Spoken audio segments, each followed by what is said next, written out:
ಕಾರ್ವಾಲೋ ತೇಜಸ್ವಿಯವರ ಬಹುಖ್ಯಾತ ಕಾದಂಬರಿಗಳಲ್ಲಿ ಒಂದು ಈ ಕೃತಿ. ಇದು ಒಂದು ಹಾರುವ ಓತಿಯ ಬೆನ್ನು ಹತ್ತದ ವಿಜ್ಞಾನಿಯ ಕತೆ. ಈ ಕಥೆಯ ನಿರೂಪಕ ಮಂದಣ್ಣ ಮತ್ತು ಕಾರ್ವಾಲೋ ಎಂಬ ಸಂಶೋಧಕ, ಈ ಮೂವರು ತಮ್ಮ ಪರಿಸರದಲ್ಲಿ ಕಂಡುಕೊಂಡ ವಿಸ್ಮಯಕರ ಸಂಗತಿಗಳೇ ಕಾರ್ವಾಲೋ ಕಾದಂಬರಿಯ ವಸ್ತು.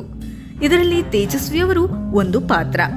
ಈ ಕೃತಿ ಓದುತ್ತಾ ಹೋದಂತೆ ಕಣ್ಣ ಮುಂದೆ ಒಂದು ಚಿತ್ರವಾಗಿ ಮೂಡುತ್ತದೆ.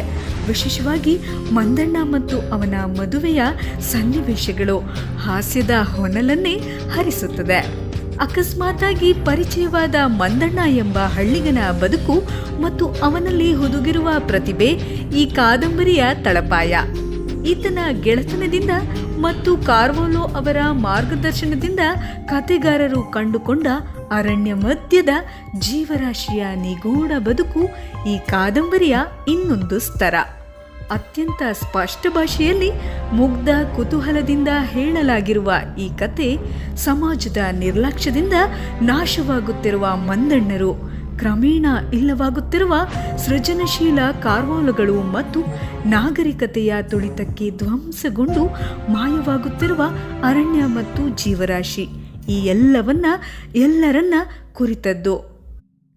ಇನ್ನು ಕೆಲವು ಸನ್ನಿವೇಶಗಳಾದ ಮಂದಣ್ಣನ ಬ್ಯಾಂಡ್ ಬಾರಿಸುವಿಕೆ, ಮಂದಣ್ಣನ ಮದುವೆ, ಎಂಗಟ, ಕರಿಯಪ್ಪನ ಜಗಳ, ಕೋರ್ಟ್ ಕೇಸು ಮುಂತಾದವು ಎಂದಿಗೂ ಮರೆಯಲಾಗದಂತೆ ನಗಿಸುತ್ತವೆ. ಕೃತಿಗಳು ಓದುತ್ತಿದ್ದಂತೆ ದಟ್ಟ ಕಾಡಿನೊಳಗೆ ಹೊಕ್ಕ ಅನುಭವವಾಗುತ್ತದೆ.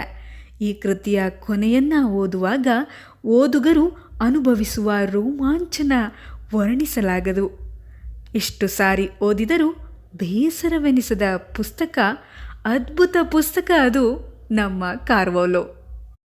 ನಮ್ಮ ತೇಜಸ್ವಿ ನಮ್ಮ ಹೆಮ್ಮೆ. ಅವರ ಕೃತಿಗಳೇ ಹಾಗೆ ಯುವ ಜನತೆಗೆ ಇನ್ನಷ್ಟು ಪ್ರೇರೇಪಿಸುತ್ತದೆ.